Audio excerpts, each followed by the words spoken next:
হে নবী তোমায় ভালোবাসি অন্তরে শুধুই মুখে নয় জান্নাতের আশায় নয় হে রাসূল জাহান্নাম কেউ ডরি না আল্লাহুম্মা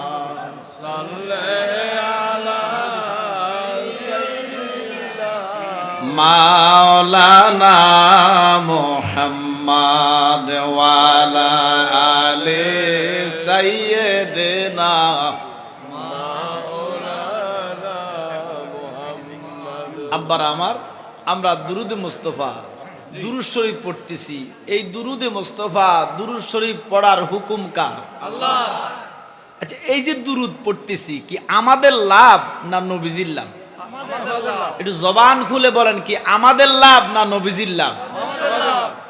কিছু কিছু হদগায়া মৌলবী, ফেতরা খাওয়া জাকাত খাওয়া মৌলবী কয় আমরা দুরুদ পড়লে নাকি নবীর লাভ, আমরা দুরুদ পড়লে নাকি নবীর শান বাড়ে। নাউজুবিল্লাহ কইতা না? আব্বারা আমার, আমরা দুরুদ পড়লে আমাদের লাভ, আমরা দুরুদ না পড়লে আমাদের লস। কথা বলেন ঠিক কি না? আমরা দুরুদ না পড়লে নবীর অসুবিধা নাই, পড়লে কোনো লাভ নাই, কারণ আমার আল্লাহ রাসূলুল্লাহর দুরুদ পড়ে। সুবহানাল্লাহ। এখন যদি বলেন জালালী সাহেব দুরুদ পড়লে আমাদের লাভ, তো আল্লাহ কোন লাভে দুরুদ পড়ে? সুবহানাল্লাহ। সুবহানাল্লাহ। আমার আল্লাহ কয় জগতের মানুষ সব জায়গায় লাভ লস চলে না, আমি আমার কামলিওয়ালা নবীরে ভালোবাসি। এই জন্য বাবা দুরূদ শরীফ পড়বেন। আমার নবী বলে উম্মত যারা দৈনিক 50 বার দুরূদ শরীফ পড়বে, নবীরে সালাম দিবে, কয়বার? 50 বার। উম্মত রে, যারা 50 বার দুরূদ আদায় করবা, ওই কঠিন হাসরে আমার নবীর কাছে কাছে থাকবা। সুবহানাল্লাহ।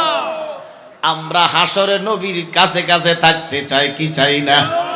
লা ইলাহা ইল্লাল্লাহ, জোরে লা ইলাহা ইল্লাল্লাহ, সুবহানাল্লাহ ওয়ালহামদুলিল্লাহ, ইল্লাল্লাহ, সুবহানাল্লাহ, আলহামদুলিল্লাহ, লা ইলাহা